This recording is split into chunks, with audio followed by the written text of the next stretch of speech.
A very good evening. You're watching India Global. I'm Gaurie Dwivedi. This is the show that gets you all the news and views that matter to Indians in India around the world. But first up, as always, we start with the headlines.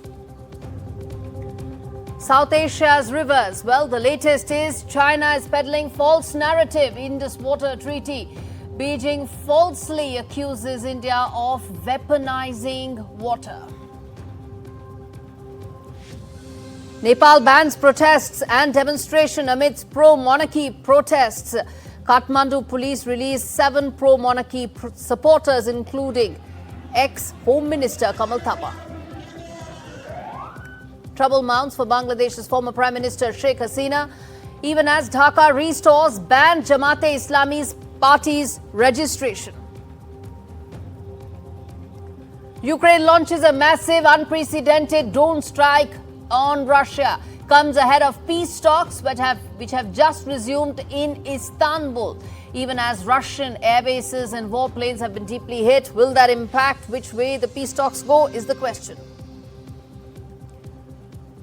And another terror attack in the United States as a man sets people on fire at Colorado rally. FBI investigates a targeted terror attack in Boulder.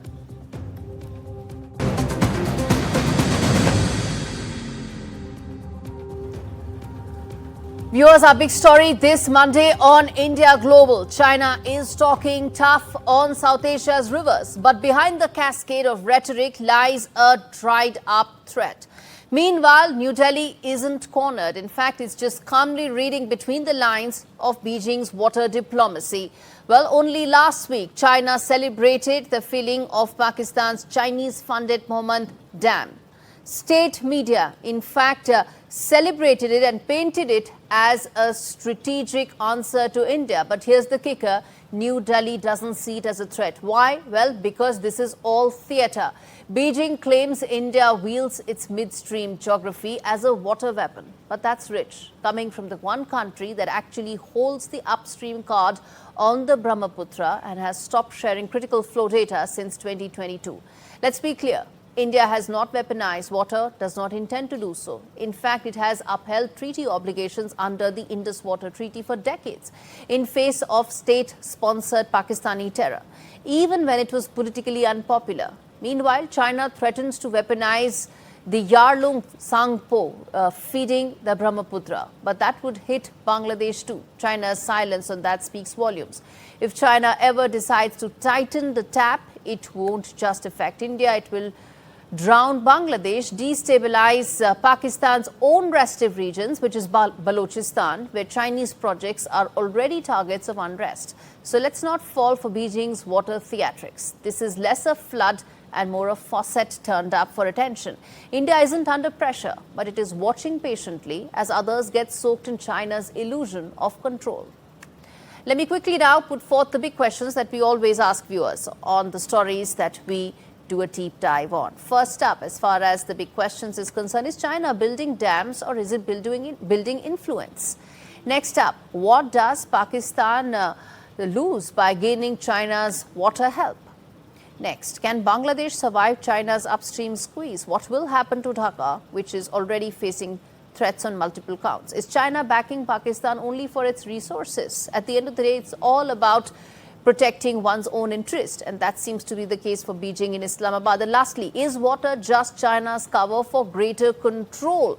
And talking on that and more is Soumya Avasthi, who's a fellow at ORF and a counter-terrorism expert, joining me on the show. Soumya, now there's been a lot of, water flowing quite literally here under the Himalayas, so to say, but explain to us the empty threats that are being made by China, the larger impact this could have, and more importantly, the leverage that India has, if at all such a scenario does come through.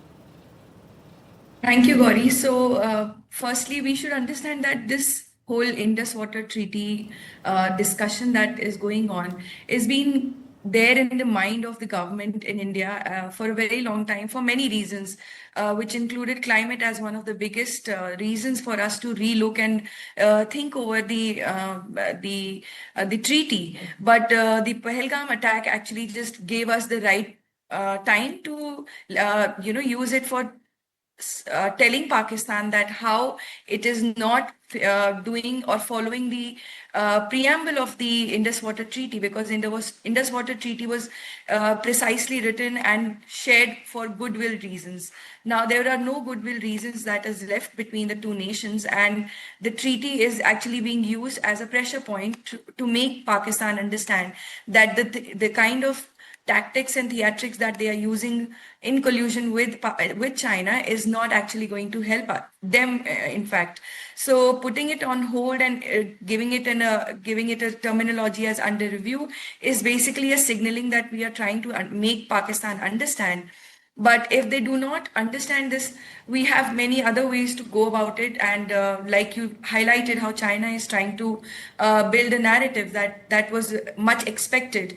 So, there is an Article 9 of the treaty which actually talks about effectively holding back the cooperation because of the, in various ways, like delay on the contested procedural steps, or you can just slow down or restrict the data sharing, reduce the operational engagement. There are many ways in which India can continue to hold its pressure on Pakistan. And the violation of that spirit of cooperation is definitely one of the key areas where we are going to keep on talking till it reaches the right ears. Of course, India is not Soumya, signatory to. I want to Yeah. understand from you, yes, of course, what some of the points that you highlighted are very important. But let me understand from you the fact that if at all a statement or comment that's coming in hinting at Chinese thought process, which is about, protecting its interests in Pakistan, how do you read that at a time when there's been a bit of a thaw between the India-China relationship, but China's true colors came to fore during Operation Sindoor, making India very wary of any commentary that may come out from Beijing. So how do you see all of that in the context of a possible China support for Pakistan, given the fact that India does hold several cards for Pakistan, but it's a complex situation here, isn't it? It is a complex situation, and I'm sure that the government was very much prepared to, face these kinds of issues when it comes to water, because we know and we have this apprehension that China may stop the flow of the water on the other end.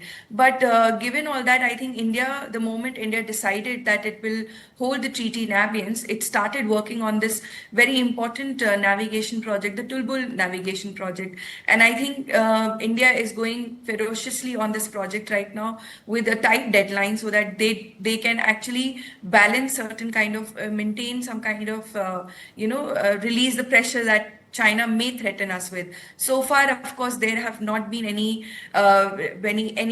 anything beyond rhetorics. They are mostly busy in helping Pakistan build up their capabilities of holding water and their dam projects.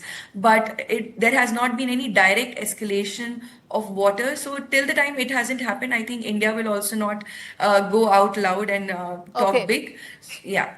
I leave it there. Thanks much for breaking that down for us, Soumya. I'm going to turn focus now, viewers, on the other big story that we are tracking well, which is the latest that's unfolding as far as Nepal is concerned, where tension has gripped Kathmandu on Sunday as Nepal's former Home Minister Kamal Thapa was detained during a pro-monarchy protest that turned confrontational.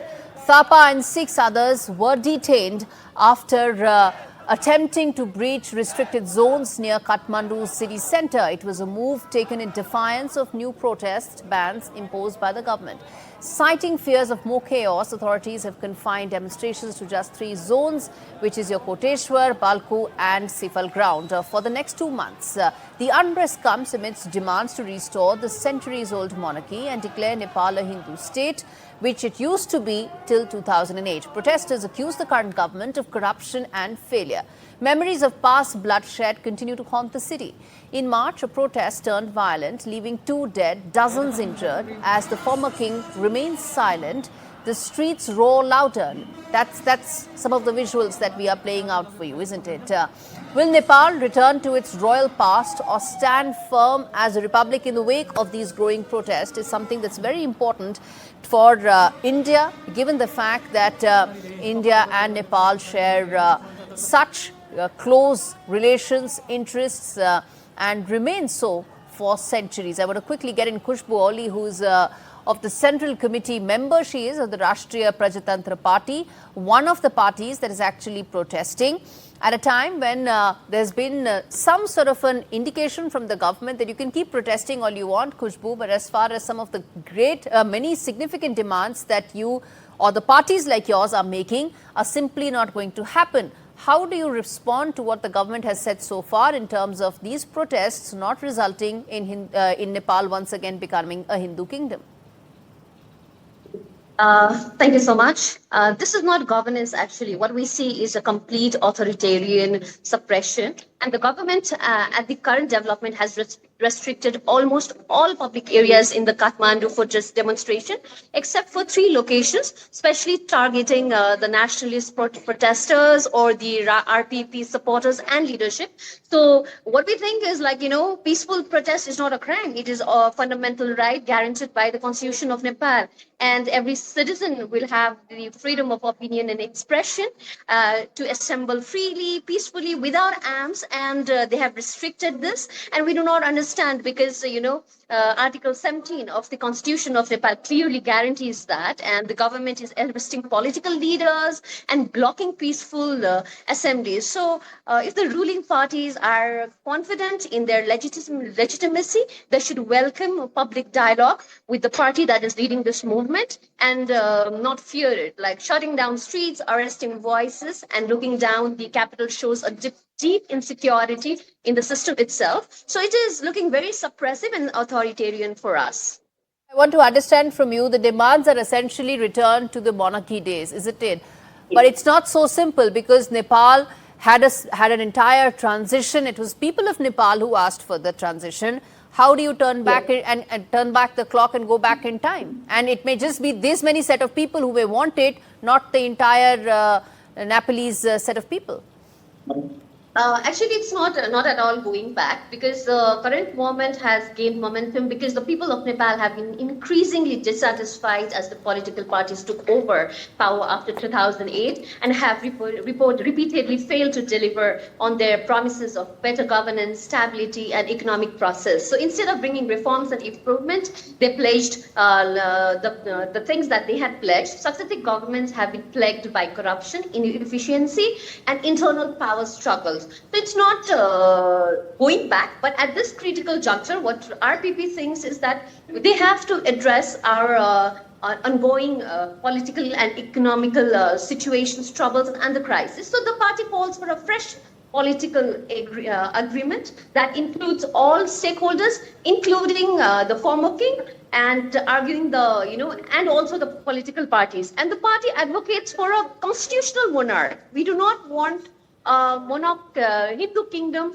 where the king is the ruler. We want a ceremonial monarch where the king would be serving as a unifying national figure while preserving democracy and to ensure political stability. And RPP insists on having a constitutional monarch. Political stability is important, and I think that's something I want to tell our viewers as well. In Nepal, since 2015, there have been 14 different government formations in some form or the other. 14, over a dozen government formations in the last 10 years. So political instability is a great cause of concern. And that, of course, is why governance and corruption really are primary reasons of dissatisfaction for people of Nepal. But I want to understand from you, Khushbu, how does your party envisage that transition? Because if it's politically unstable, then there are politically vested interests, isn't it? And it's not so simple what the demands are. Yes, the demands are not so yet simple because it's not just about having a Hindu state or a Hindu kingdom. We are committed and we are advocating mainly for agendas like where we want to end the systematic corruption that has paralyzed the level of governance in Nepal. We are advocating for reversing the economic collapse that is pushing the country into the poverty. We are prioritizing quality education that equips youth with real world skills. There is a major problem at this point of time where there's a youth exodus. By creating career pathways and degree, we have to tackle that because we want the youths to stay within Nepal with opportunities in Nepal. We need to curb the capital flights. That's draining our nation's future. There's a major brain drain happening. So we want to revive the agriculture sector. We want to revive the tourism sector, where it's not just where religion can, Hindu state can become a major factor, because we want to promote religious tourism in Nepal. So we want to ensure governance reform. Along with having a constitutional king, we need a complete governance reform, accountability, and service delivery at the grassroots. Because we need an educated nation, we need a nation of opportunities, we need a self-reliant economy. Because aside of the primary agendas, these are fundamental issues that we need to address at this all point this of time. happening at a time when China's interests in Nepal continue to grow. In fact, there's an invitation that visit, all of this coinciding with the protests that are taking place right now. People of Nepal are on the streets because at the end of the day, as I said, viewers, political instability is a major concern in Nepal. 14 government formations in some form or the other in the last 10 odd years. People feel they deserve better, and which is why the youth of Nepal feel that they deserve better. As I said, no easy answers. What will be the political solution to this? No one knows. As of course, right now Nepal is a republic, and many feel it should not go back to being a monarchy. All right, on that note, Khushbu Ali, thanks so much for joining me. And turning attention now, in fact, viewers, we're going to slip into a very short break. Coming up on the other side, trouble mounts for Bangladesh's former Prime Minister Sheikh Hasina as her trial continues. And in fact, indictment in the tribunal that she herself set as the Prime Minister of Bangladesh. More on that on the other side of this break. Stay with us.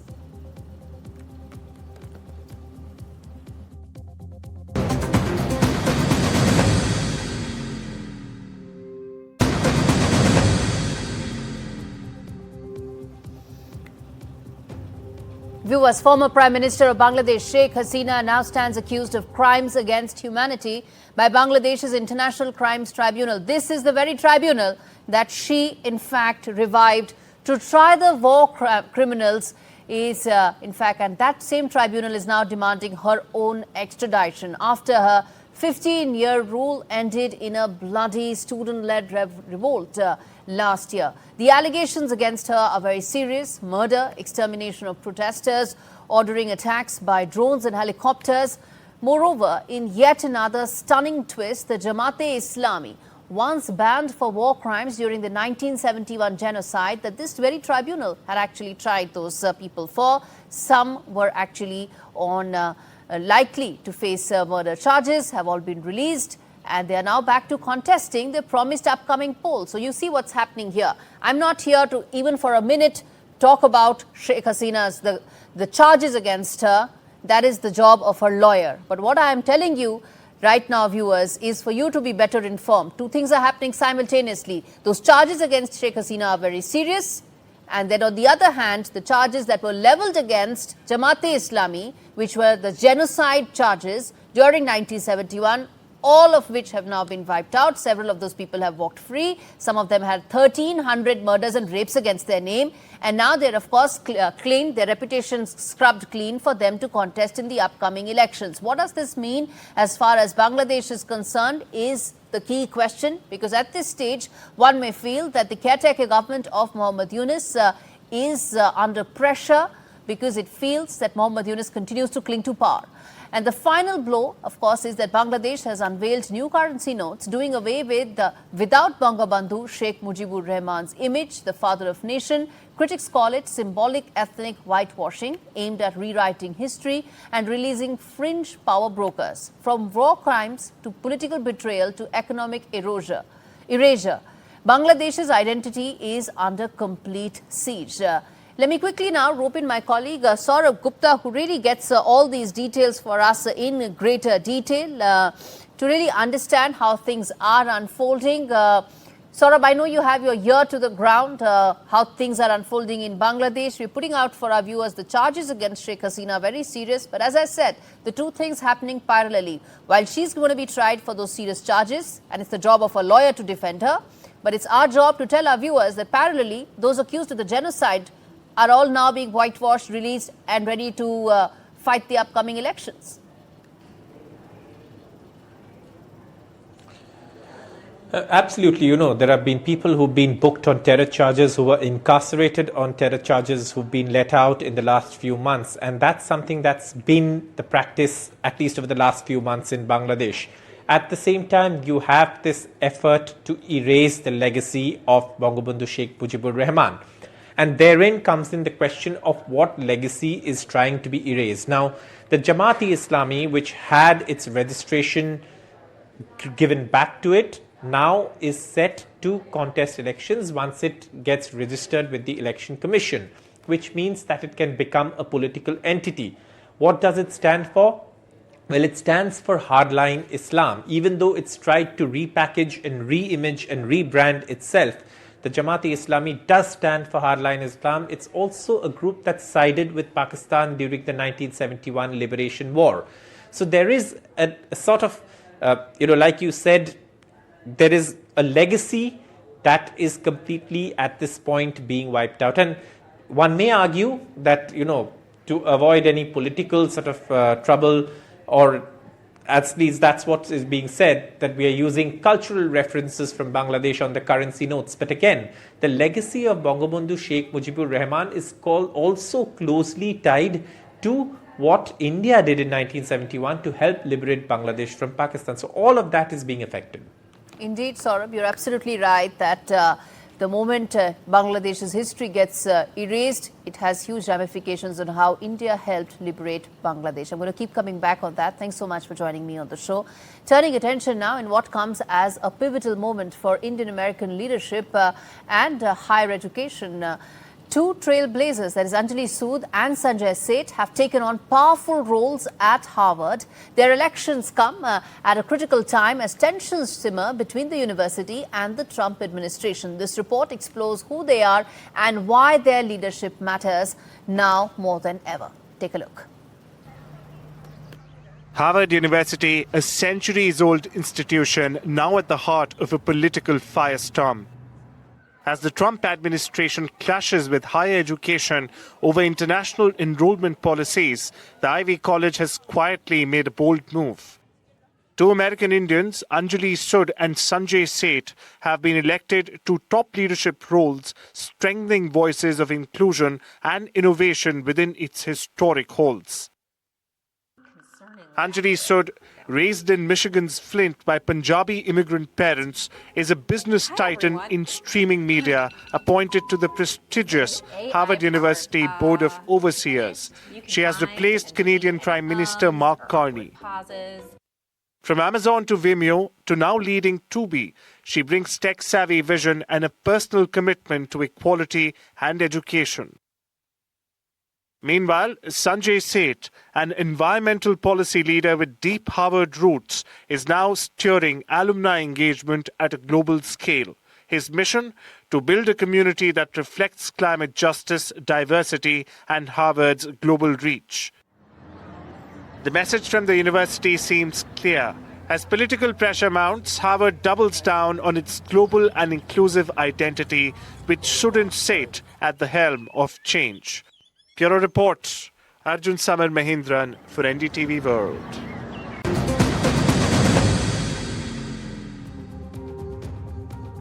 Turning attention to probably the biggest story that's happening around the world. Explosions 4,000 kilometers deep inside Russia over the weekend. A daring Ukrainian drone assault that has crippled multiple Russian air bases, stunning the Kremlin and casting a long, dark shadow, viewers, over renewed peace talks that are taking place in Istanbul as we speak.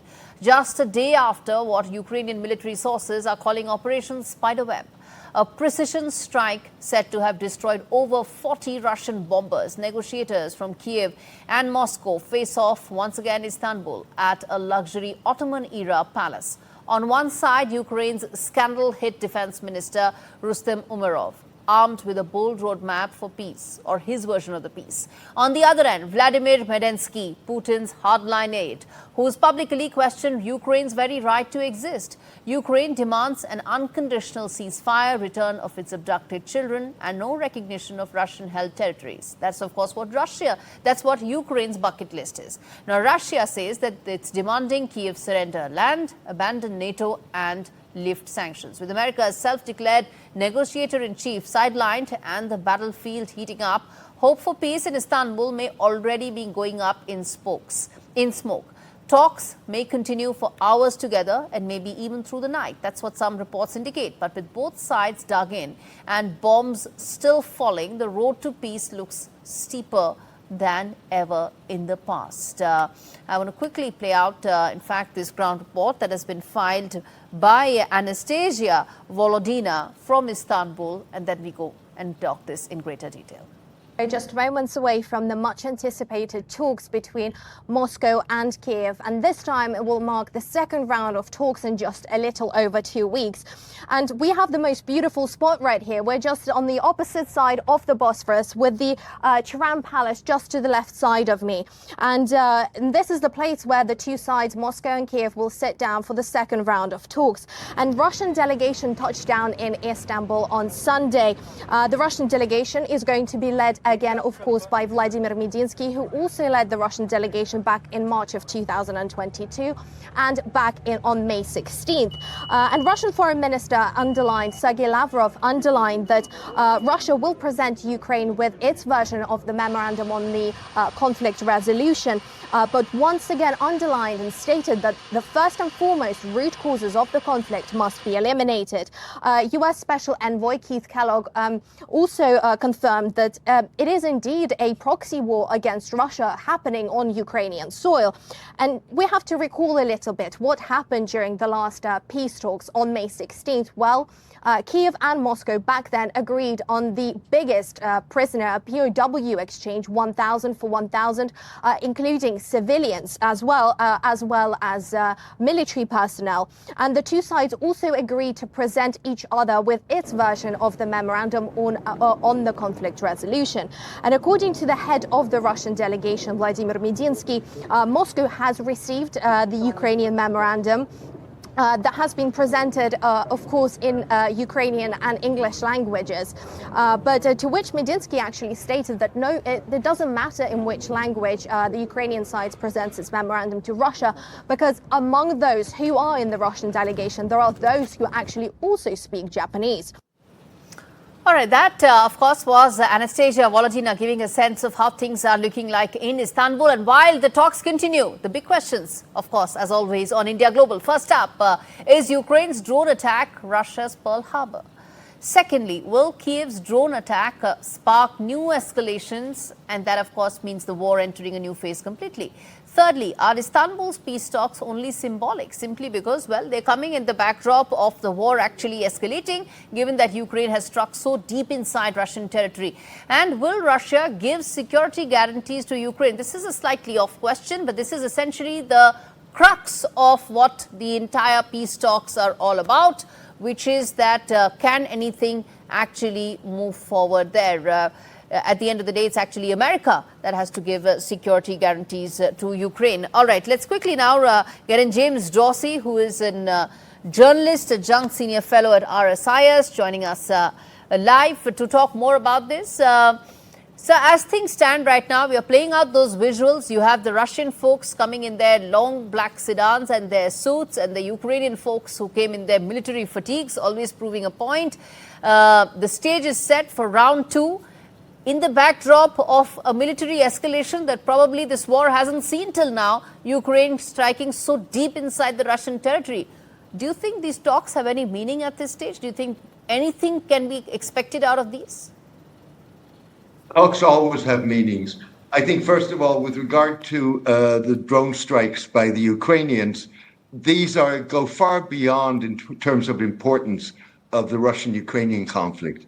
They're going to have military planners across the world thinking and rethinking the defense of their air installations. This was an attack unprecedented in its form and success, but that really shifts the paradigm of battles. That's one thing. It also, more importantly, for the Ukraine-Russian talks, also to a degree changes the paradigm. If you think back of Ukrainian President Zelensky's session in the Oval Office with President Trump in February, Trump was saying to him, don't have any cards to play. Well, Ukraine, with these attacks, showed that it does have cards to play. The problem with the negotiations is the Ukrainians have made public what their stance is going into the negotiations. The Russians have not done so, but one can assume that there is not going to be much movement from their positions, which means that the gap between the Ukrainians and the Russians remains as wide as it has been. And unfortunately, as things stand right now, Mr. Dorsey, the role of negotiators like America to really bridge that gap between the two positions, unfortunately, has been weakened, hasn't it? Given the fact that the president has lost some political capital because he said in the past that he's going to end this in 24 hours. That hasn't happened. And that erosion of political capital in some respects is the reason why the negotiations are not moving forward, isn't it? Well, in a sense, you can say the glass is half full or half empty. In other words, you can argue that Trump has initiated various foreign policy issues, including Ukraine, but also Gaza, and nothing has come out of that so far. On the other hand, you can argue that by coming in with a blister, if you wish, he's basically set the framework for negotiations and changed the paradigm. Fact of the matter is that Trump has succeeded in getting the Russians and the Ukrainians to talk. Now, whether or not he's going to be able to engineer an agreement is a different question. Keep in mind that you can lead a horse to the trough, but he's got to do the drinking himself. Both of these parties want to be seen to be engaging in negotiations to resolve the conflict. Whether or not they're willing to compromise, both of them, so that a resolution becomes possible, I think remains to be seen. Mm-hmm. Indeed. And finally, given the fact that this is second phase of those talks, so the first one lasted about 2 hours. This has gone on for almost about 3 hours. So there's hope that maybe some incremental progress may be being made. How long do you think the entire peace roadmap may take to be thrashed out? That's anybody's guess. I think there is not much sense in trying to put a timeline on this. Look at what's happening in the Iran negotiations. Trump put a 2-month deadline on achieving a resolution of the Iranian nuclear problem. Fact of the matter is, it cannot be resolved in 2 months. These things are much more difficult. And so what you're looking at there, and you could very well be doing the same in Ukraine, you're looking at a framework agreement, which essentially is an effort to buy time. These are going to be lengthy, drawn-out negotiations. All right, so I'm going to leave it there and keep coming back as and when, because you said these could be long, lengthy, long-drawn conversations, and we'd probably have more time to chat at a later time. Thank you so much for joining me on this edition of India Global. Well, bottom line, viewers, as far as the ongoing Russia-Ukraine peace talks is threefold. One, that the attack that has taken place deep inside Russian territory gives Ukraine a certain amount of leverage. Remember, on phase one of these peace talks, Ukraine was hardly at the table. It was Russia, it was America, and that's how peace talks were being thrashed out. Well, in second round of these peace talks, that isn't the case. It seems that Ukraine does have some cards on the table. It remains to be seen whether Russia wants to escalate this, still get some military wins, and then try for some sort of a negotiation settlement that works for them. At the end of the day, the role of Turkey and America could really be the decisive factor. Well, viewers, on that note, I'm going to slip into a very short break, come back on the other side, talk more about some of the other important stories, including the latest as far as the Khalistani singers being praised in British Columbia and what that means and what can be the way forward to address those red flags. We come back and talk more on that. Stay with us.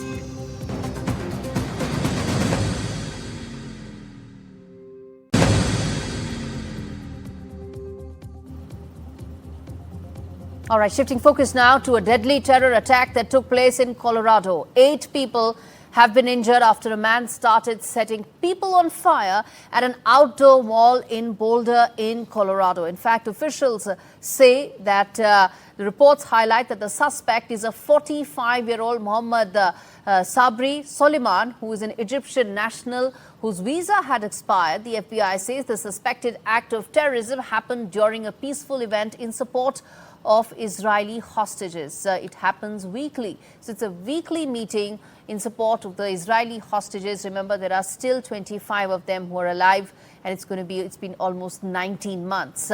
Israel's foreign minister calls the incident a terrible anti-Semitic terror attack targeting Jews. I want to first play out this soundbite of what the police officials have to say, and then we come back and talk more about what this means for America, fight against terror, and more importantly, well, the war against anti-Semitism that America is doing right now. But first up, the police official soundbite. The initial response by our officers, we were on scene very quickly. When we arrived, we encountered multiple victims that were injured with injuries consistent with burns and other injuries. While our officers and paramedics and fire department personnel got those victims quickly to the hospital, our officers were pointed out, a suspect was pointed out to our officers on the scene.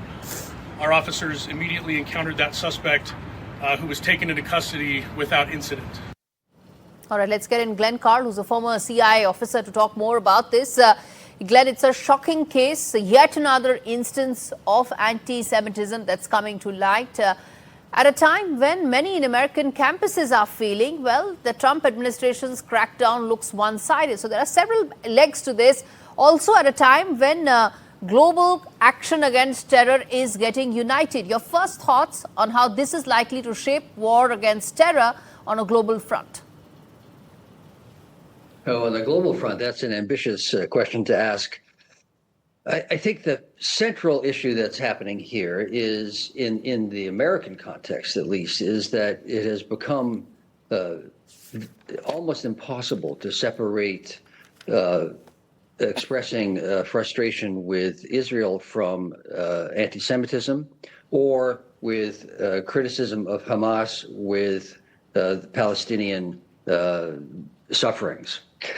That makes any discourse almost impossible. Now, what this man did is hideous, and he should be prosecuted to the full extent of the law. In the international, of course, in the international context, it's a continuation, I would say, the way this has been characterized by the Prime Minister of Israel and by the Speaker of the House of Representatives in the United States. It's a continuation of a reductionist approach that makes the issue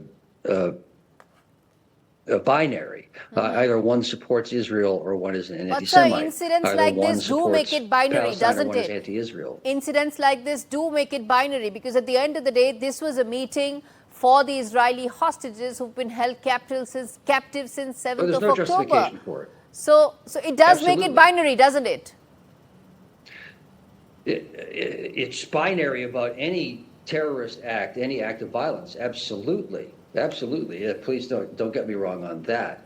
But the demonstrations that are going on in this case, calling in support of keeping attention on the hostages and that they should be released, and that it's a terrible act that the Hamas has perpetrated, has been rolled into the larger issue of Israel, anti-Semitism, Palestine, and Hamas.